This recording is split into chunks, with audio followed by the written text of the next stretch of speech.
Because in the end, it's always the best for the business, whether you know it or they know it. The question is, unless you're running data every day and looking at all the marketing and all the focus groups and all the numbers all day, then you won't have your fingers on the pulse.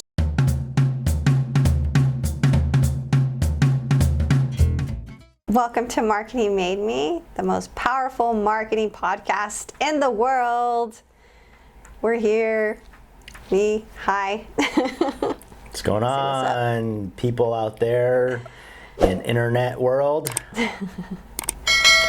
What's the word of the day today, buddy? Collaboration. Collaboration. So what are your thoughts on collaboration? That's what makes our business fun, collaborating.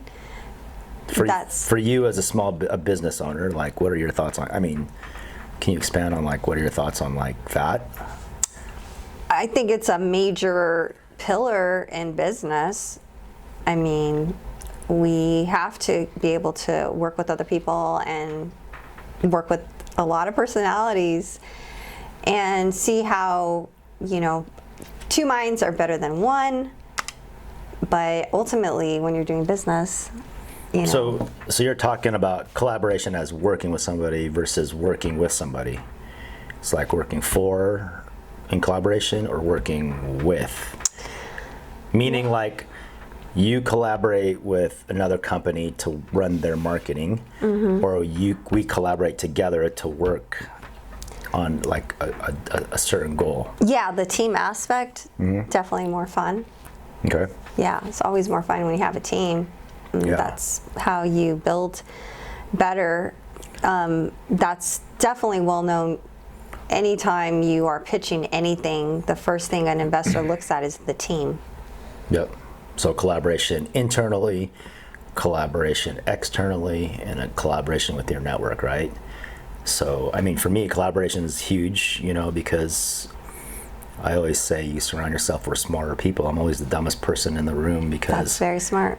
if I collaborate with them, I can learn from them, right? In this, not one person knows everything, but if you collaborate with everybody else, and then the power of minds coming together is a lot stronger for the sole entity of that one focus, whether it's marketing, whether it's a business, whether it's entrepreneurism. It's one of those things. I also think too, collaboration is, you start thinking of networking and collaborating. I think on the collaboration side, when you take a business and you collaborate with somebody else, then it allows, I'd say, the arc to open up bigger, because now you're getting, like networking, you're getting into different avenues of your business that wouldn't get into before.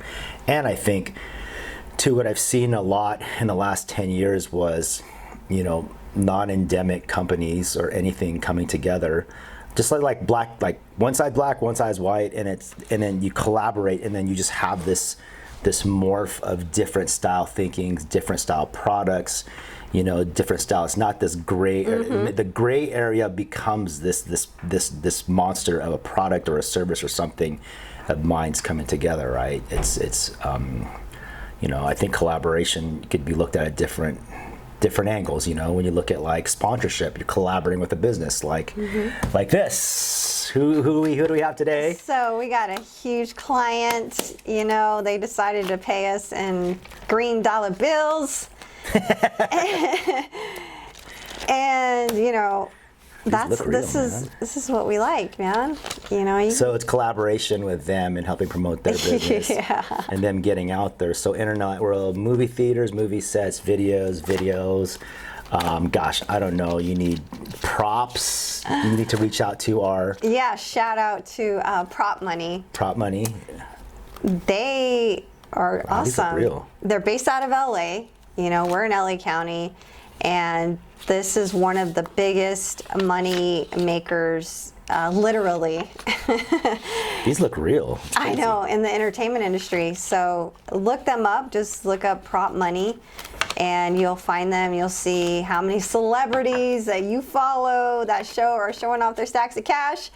It's this stuff right here. And so we can't take this to the bank, unfortunately, but. No.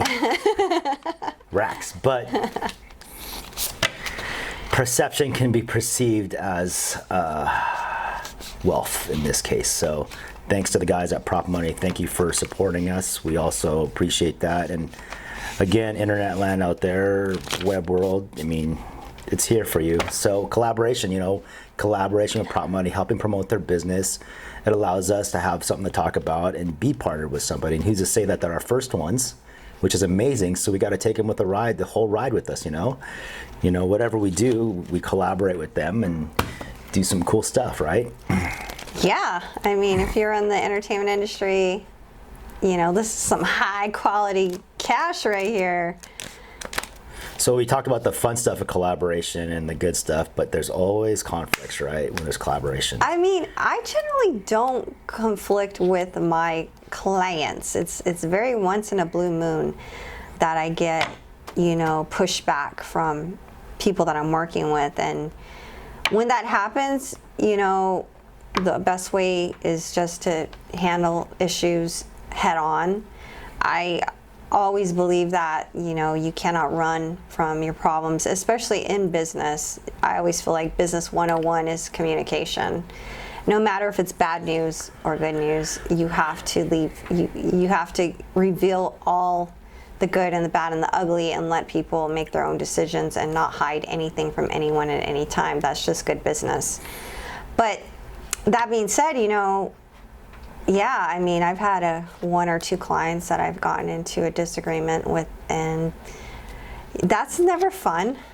It's never fun. Not easy, but I mean, it's always an uneasy conversation. It's like disagreements, chasing money, invoicing people, what you're worth. It's just it's a spectrum of being a business owner, right? Like, I mean, obviously we're both entrepreneurs, so we know, but I think too, it's being open-minded, right, and understanding, like, there's people out there that see things a certain way. We see things from more of a broad perspective with 30 different clients, and then they're just this way. So we have to understand their world and why. The question is how do we be able to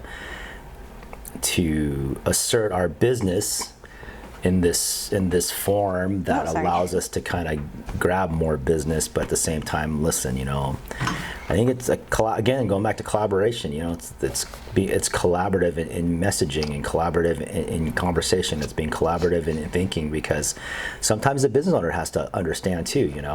Yeah, I mean, the best marketing comes through your ideas, merging together. Yeah. Not just one person saying, I'm the customer. Yeah. That would be true if, like, you're going to McDonald's and ordering, like, a medium fry or whatever. Yeah, you're the customer. That's a clear exchange of what you're getting for your money. But when it comes to marketing, it's a little bit more complex. Yeah. And people have to be willing to bend on both ways, especially if you're hiring a marketing consulting firm, because all we can do is give advice, and it's up to the client to take it. And if they don't, then that's completely fine. But should we continue working together if the advice that they hired us to give, they don't want to do? Dealing with people's personalities is a whole nother ball game, but So it's normal to deal with understanding the personality's questions. How fast can you take it in and soak it in and understand where they're coming from? Because before you get to that part of, like, oh my God, I feel uncomfortable, this is a shitty client. It's almost like constructive criticism, right? Like, how do you get over constructive criticism? Use it to the best of your knowledge to be able to bring it back to the client and say, hey, the client wants it this way, and technically they're paying you to do it this way, so you should do it this way, right?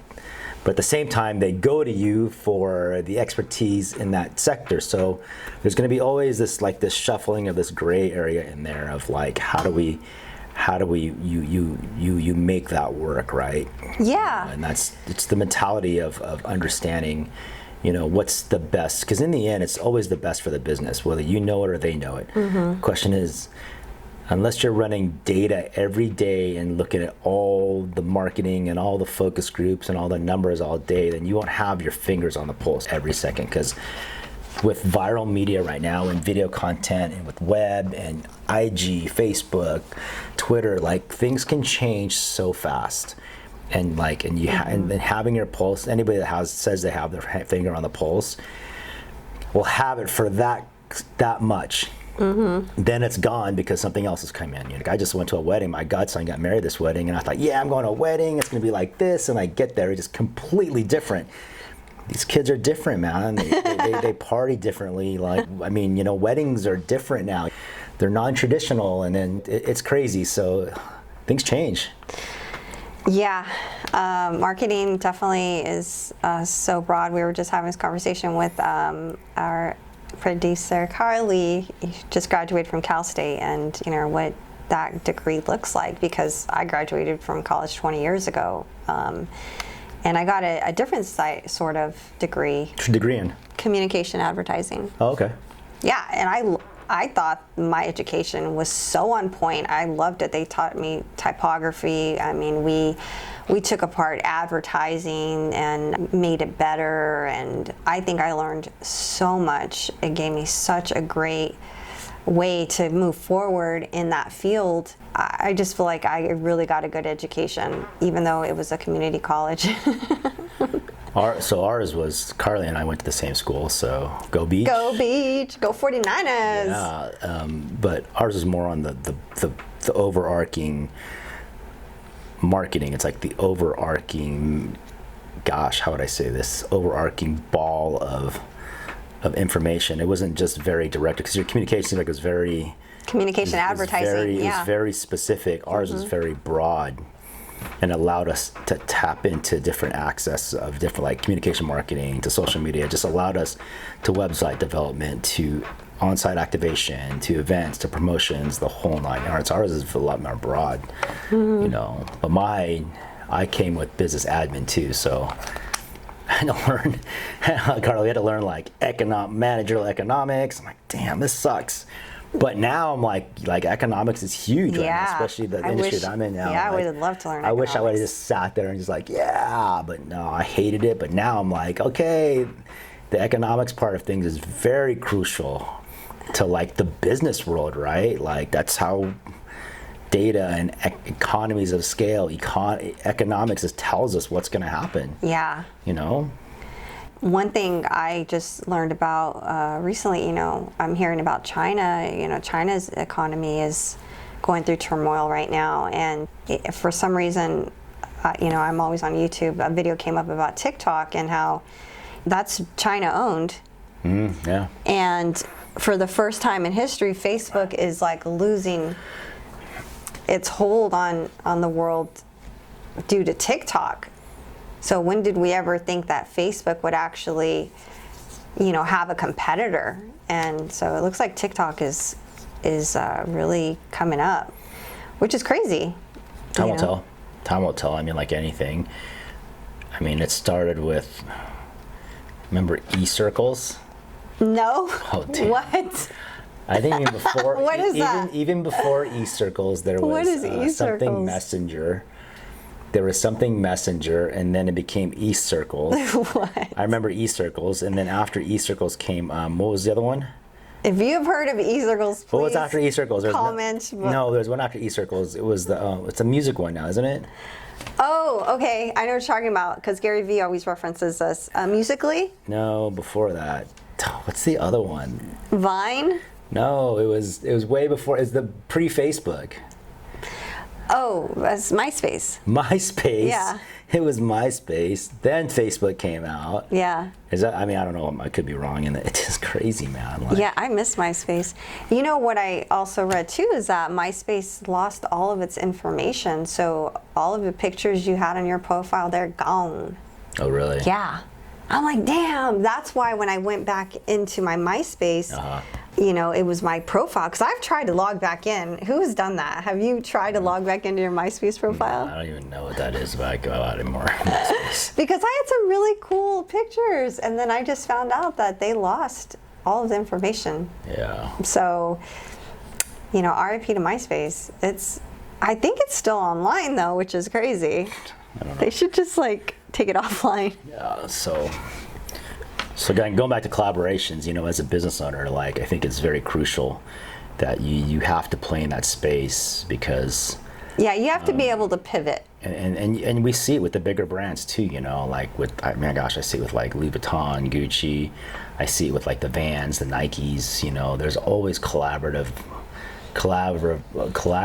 energies going into these things, whether it's in the music, the action sports sector, or whether it's in street culture or art. They're just always thinking outside of the box, man.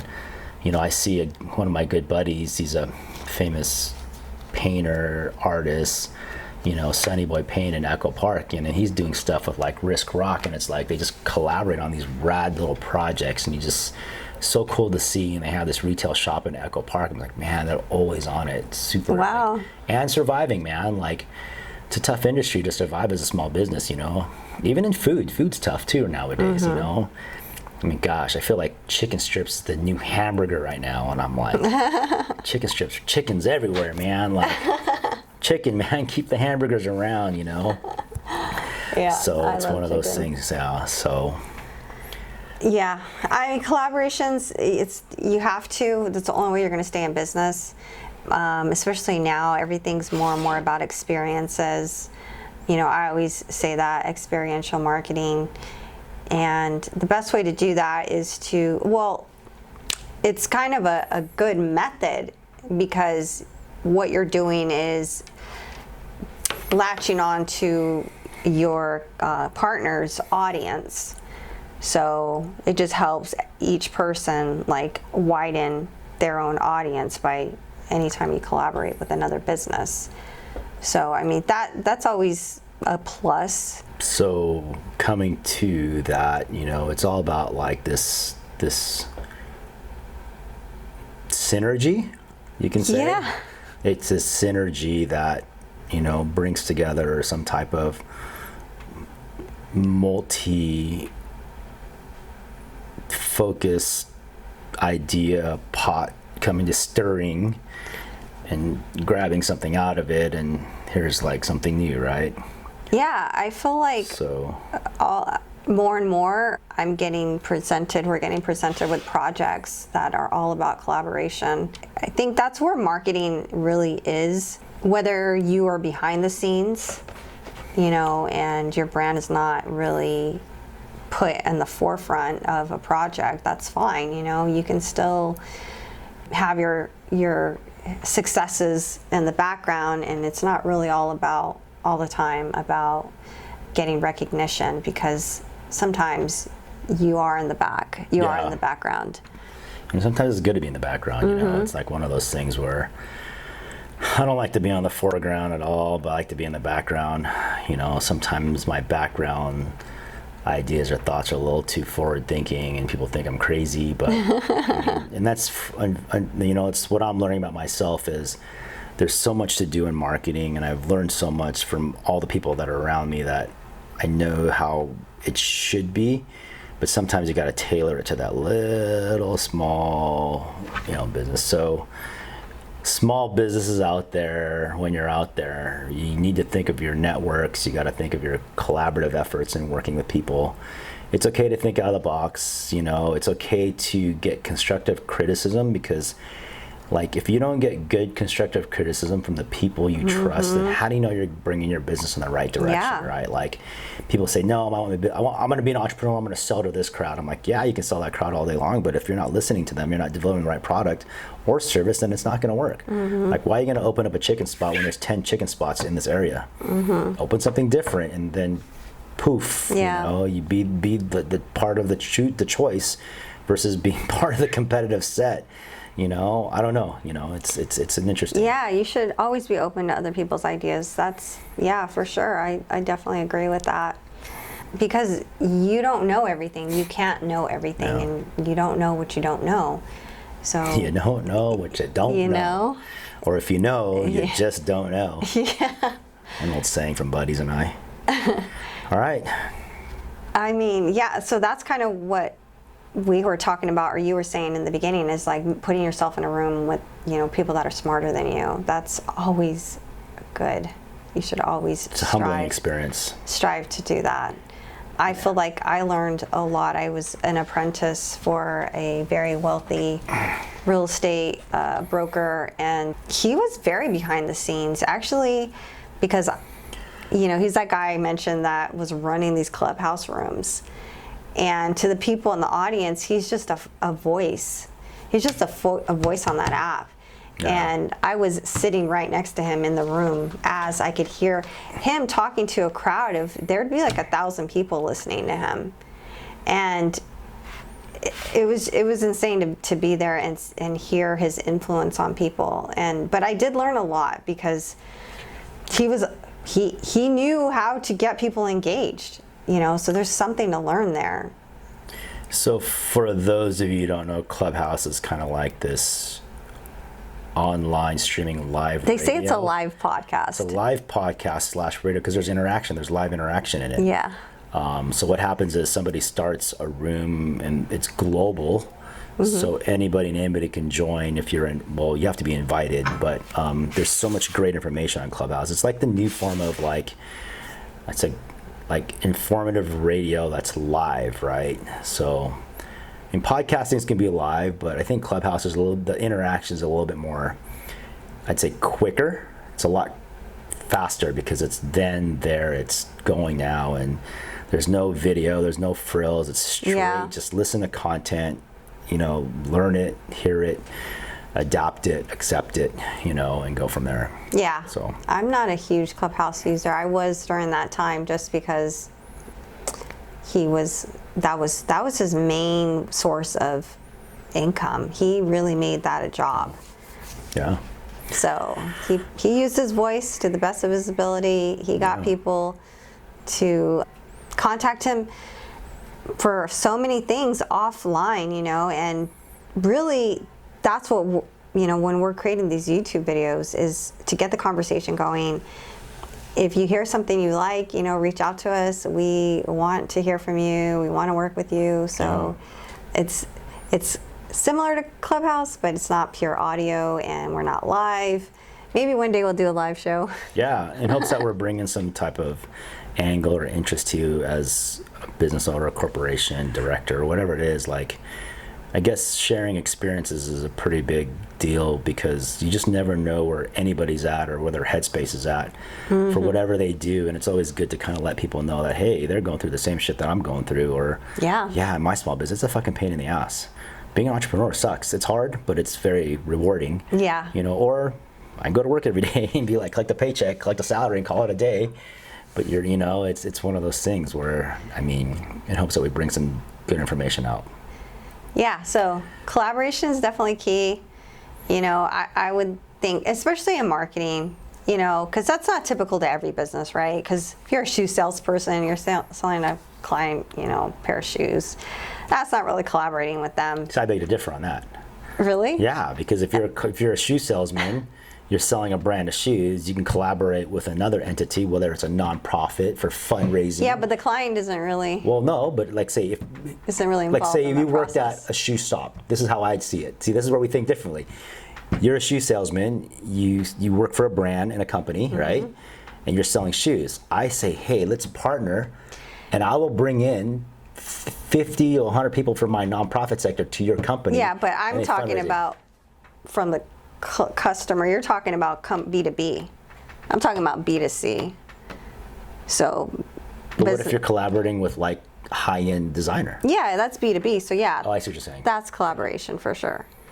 But if I'm just a customer walking in, oh, okay, I see what you're saying. Yeah. paying for 50, I like that pair of shoes. I tried them on.